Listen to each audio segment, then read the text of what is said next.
السلام علیکم دوستو، آج ایک نئی ویڈیو کے ساتھ حاضر ہو۔ امید ہے آپ لوگ خیریت سے ہوں گے۔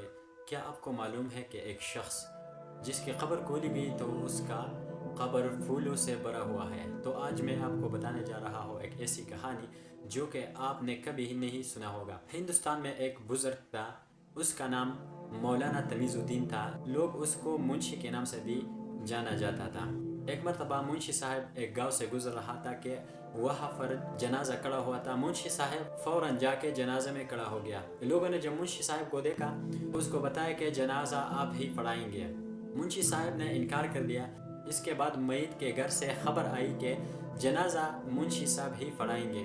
جب لوگوں نے یہ سنا تو لوگوں نے دریافت کیا کہ یہ ماجرا کیا ہے کہ گھر سے یہ خبر آئی کہ جنازہ منشی صاحب ہی پڑھائیں گے، اور منشی صاحب بھی حیران تھا کہ مجھے کیوں جنازے پڑھانے کے لیے چنا۔ تو جو بزرگ فوت ہو چکا تھا، اس کی بیوی نے بتایا کہ اس شخص کی وصیت تھی کہ ہمارا جنازہ منشی صاحب ہی پڑھائیں گے۔ تو منشی صاحب نے اس کا جنازہ بھی پڑھایا اور اس کو خود اپنے ہاتھوں سے قبر میں اتار دیا۔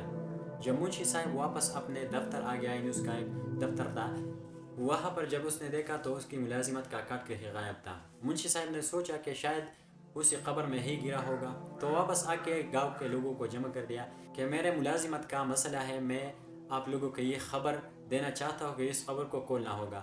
لوگ اکٹھے ہو گئے۔ جب اس نے قبر کو کھولا تو جب ہاتھ قبر میں ڈال دیا اور کفن تک ہاتھ پہنچا تو دیکھتے ہیں کہ قبر پھولوں سے بھری ہوئی ہے، گلاب کی پھولوں سے قبر بھری پڑی ہے۔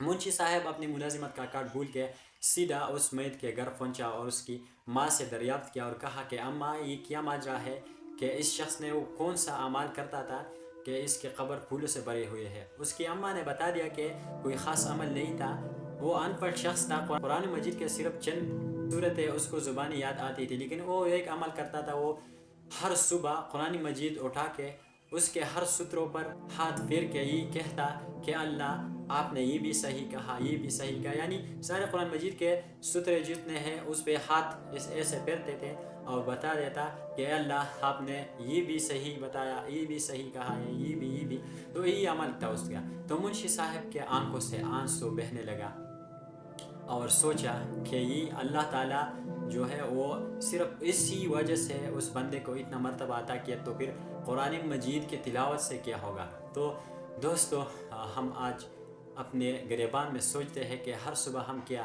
تلاوت قرآن پاک کرتے ہیں۔ جن لوگوں کو قرآن مجید کی تلاوت بھی آتی ہے تو اور وہ قرآن مجید کا صبح تلاوت بھی نہیں کرتے تو کیا ہوگا، اور جو کرتے ہیں اور پھر ترجمہ بھی کیا ہوگا تو اس کا کیا مرتبہ ہوگا۔ اللہ تعالیٰ مسلمانوں پر اتنا مہربان ہے، لیکن پھر بھی ہم یہ سب کچھ بھول کے ایسے عیش و عیش میں زندگی گزارتے ہیں۔ دوستو، اگر آپ کو یہ ویڈیو پسند آ چکی ہو تو ہمارا چینل سبسکرائب کیجئے تاکہ مزید اس طرح کے ویڈیوز آپ لوگوں تک پہنچ جائے۔ شکریہ۔